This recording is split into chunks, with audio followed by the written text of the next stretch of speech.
Well, here we are, ladies and gentlemen, in Davenport, and are we the early birds? This is Dell O'Dell speaking. Here's my husband. This is the IBM headquarters of the... International Brotherhood of That's right. All right, introduce the gentleman. Introduce the gentleman and inquiring reporter. What's your name? And This is Donald Hendricks, the delineator of deceptive dexterity, an exponent of legerdemain, thaumatology, necromancy, and prestidigitation. In other words, a magician, pure and simple, or mostly simple.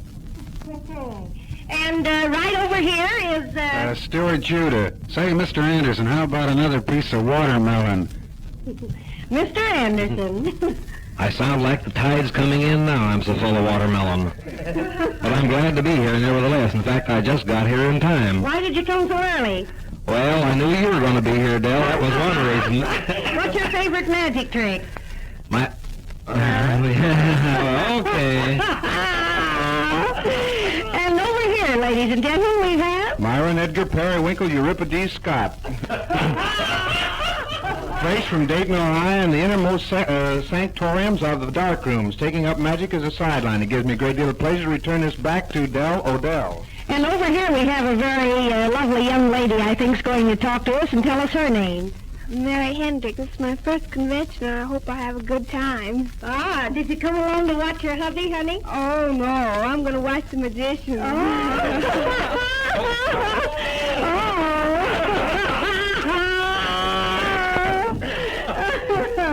But last but not least, you know, is LL, not SS, Henry, you know, the difference between the two, avoirdupois. And what's your favorite magic trick? Oh, would you say card fans? You ought to know. Uh-oh, don't... This program does not come to you from the National Broadcasting Company. It is a presentation of the Rubber Network, which stretches from coast to coast. Good night, all. Getting the gong already here at the IBM Convention. Very proud to introduce to you first our president. No, that ain't the gong. That was Dell O'Dell. This is Mr. John Snyder. Now, come on. Say something. Oh, what can I say? Gee, Manendley, you should have been in Chicago. Yes? Yes, I got away from there at 4 o'clock this morning after going to bed at 3. Uh-oh. What'd you do? Well, we did a little bit of everything over there. We made a few records there in Chicago, too. The kind you find in the police station? No? No, you'll find these in a rubbish pile. Well, we see Miss Hazel Miller here. Come on, Hazel. What do you want me to say? Well, say something to the folks. Oh, well, I do. I'm awful glad to be here. Yes? What's your favorite magic trick, Hazel?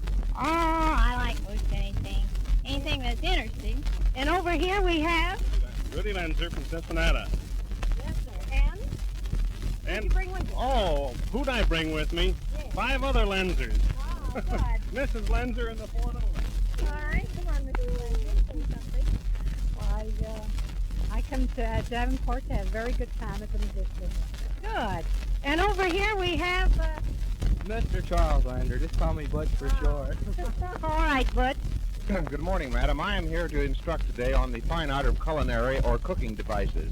However, we turn you over now to Dell O'Dell, who is a tightrope walker. We'll walk across the Mississippi River at 3:02 today. Good evening. Yes, and I'm going to carry with me Mr. Now, Henry, what do you want me to say? Nothing. Goodbye. Come on, Doc. Tell us something. The Doc Harrod. Doc Mahendra's going to do the vanishing bird cage in a bathing suit. And what are you going to do? I'm not going to do anything. I'm going to watch him. Uh-oh. However, this is not a program designed for your listening. We return you now to Dell O'Dell. And over here I see my husband, Mr. Charles Karen. Well, after all, we hope that this convention is a big success here and a big, big hit. Hooray! Who's over here? Wait a minute. You're not a magician? Why? Well, signing off now, folks. Ladies and gentlemen, I think it's appropriate at this time that we sing a song dear to us all, God Bless America. God bless America, land that I love, stand beside her and guide her through the night with the light from above, through the mountains the prairie to the ocean white with foam. God bless America, my home, sweet home. God bless America, my home, sweet home. Hooray. And now Miss Louise Mayo has a little song to render. This is the tale of Suzanne. From a quaint little town that was nestled far down near the rocks of a New England shore, to New York there came one Annie by name, who had never left mother before. As companion she went to a lady intent upon gaining society's fame. Your name, child, she said, will not do, I'm afraid. So very soon Annie became Suzanne, Suzanne.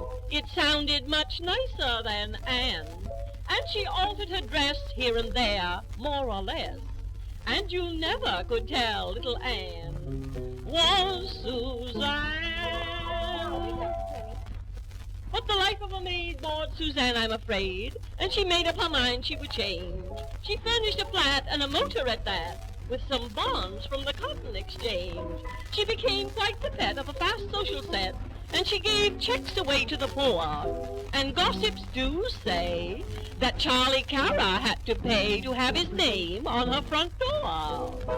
Suzanne, Suzanne, and now she is called Lady Anne.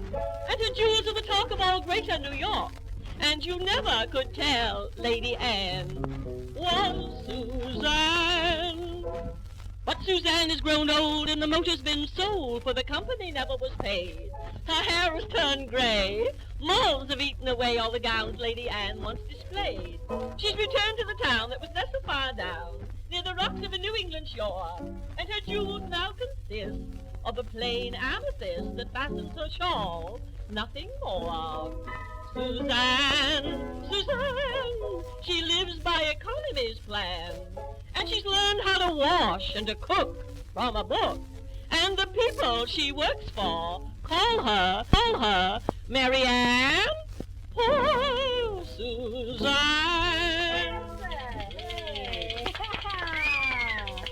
And now John Kurtz has a song. Oh, Miss Zilch, will you please take a letter to Mr. Think a Drink, Make a Stink Hoffman? Dear Hoff, meow. Yours truly. And what do you think about Mr. Hoffman, Alicia? He's a louse.